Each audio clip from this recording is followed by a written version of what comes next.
In today's interconnected world, digital sovereignty has become a pressing concern for nations, organizations, and individuals alike.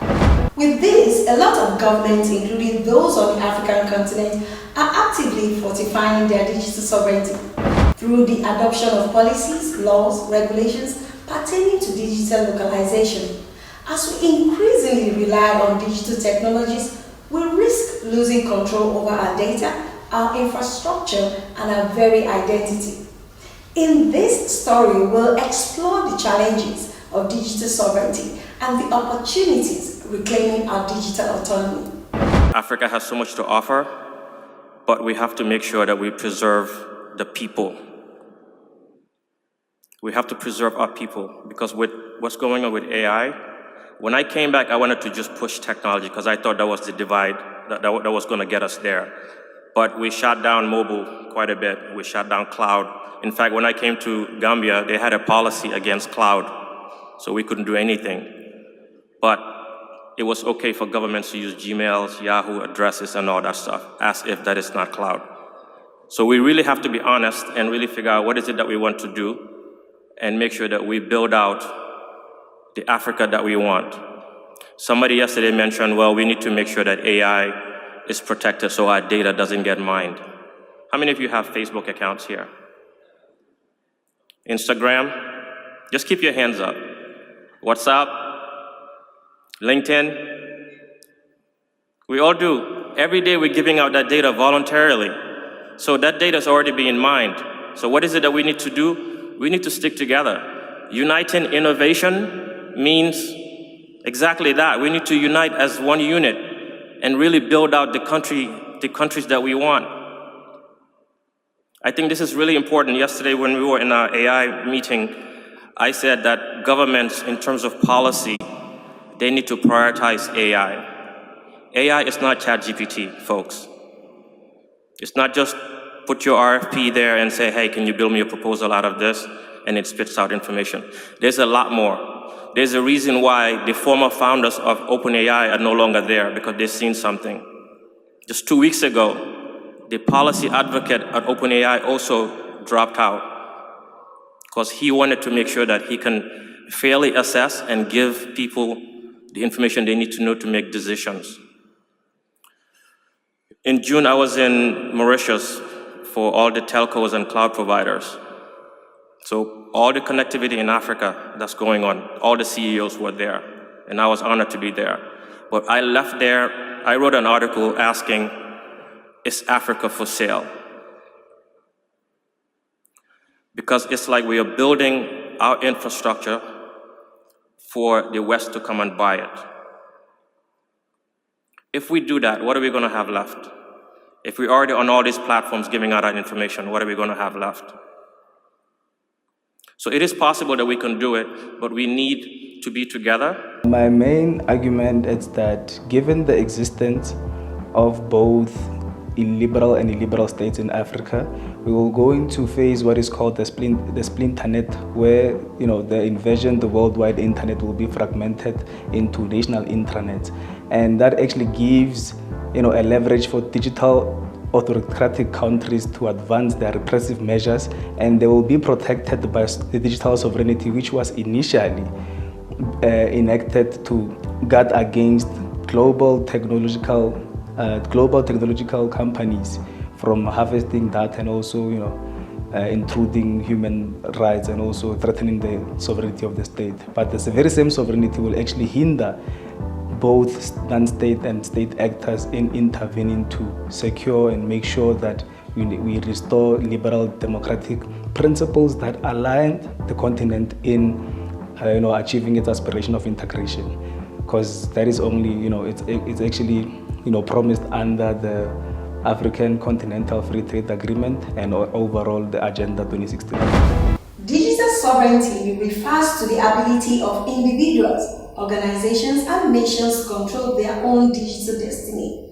It's about having agency over our data, our digital infrastructure, and our online interactions. However, digital sovereignty is under threat from multiple angles. Data breaches, cyber attacks, and mass surveillance have become commonplace, eroding our trust in digital systems and compromising our autonomy. Cybersecurity is not just a boring technology story, but one of the vital elements of the entire strategy of the business. It's clear that cyber criminals and let's say dark side of the internet always step ahead from guys like us who are working on protection. However, it also comes to the strategy now.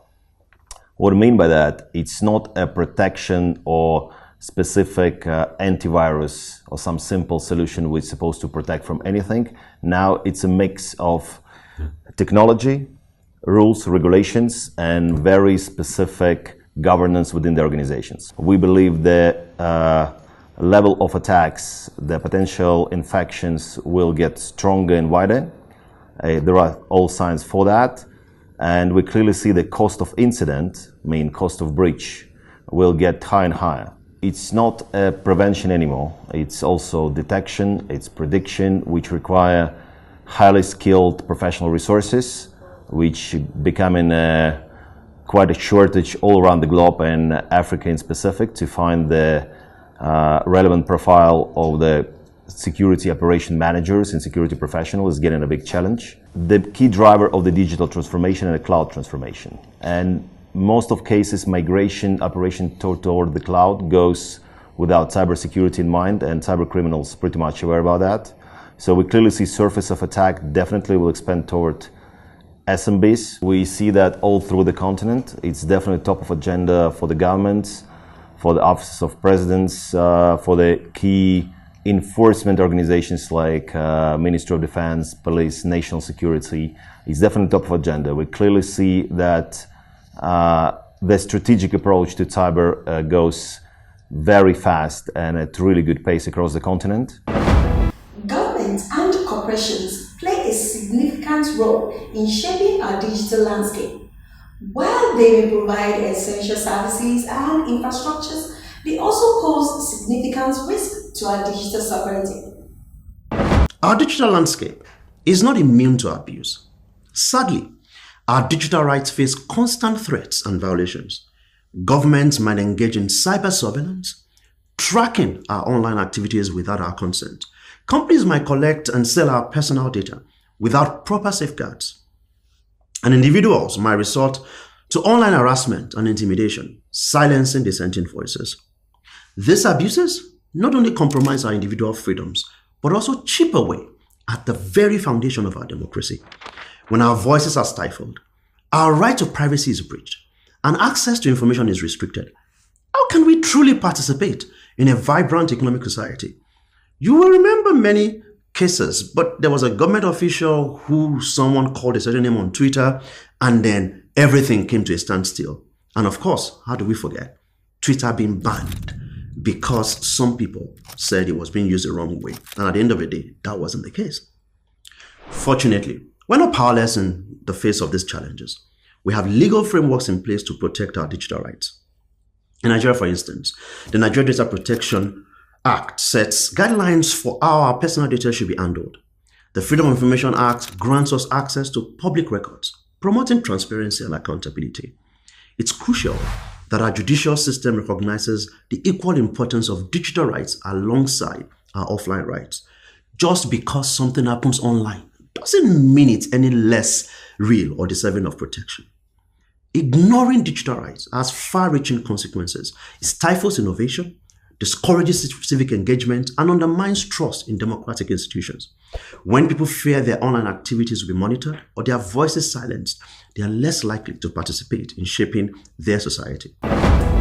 Despite these challenges, there are opportunities for reclaiming our digital sovereignty. Decentralized networks, open source softwares, and encryption technologies offer promising solutions for regaining control over our digital lives.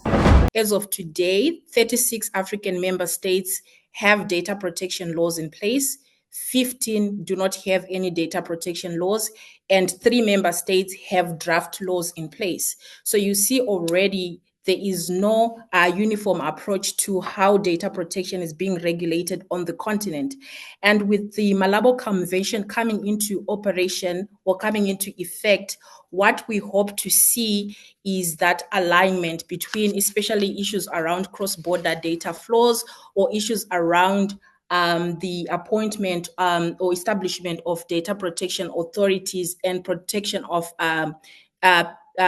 data subject rights or digital rights. And I think going forward, what needs to happen is we have the framework, yes. Member states which do not have domestic laws, what they should consider doing is domesticating the Malabo Convention. Reclaiming digital sovereignty requires a collective effort. Individuals, communities, and nations must work together to create a digital landscape that prioritizes our autonomy, security, and well-being. I believe that when it comes to the issue of the data ecosystem, probably our governments in Africa are not doing much. When you're having discussions around issues like data sovereignty, issues around digital rights, issues around access and data sharing, a lot of the time, there's almost a disconnect, right, between the governments or the big that have resources and the technical capabilities to draft these things, and then particularly the MSMEs, who may not necessarily have that technical know-how to really, perceive what these issues are going to be in the implementation of their businesses, and to perceive the long-term implementation of some of these policies and its impact directly on their businesses.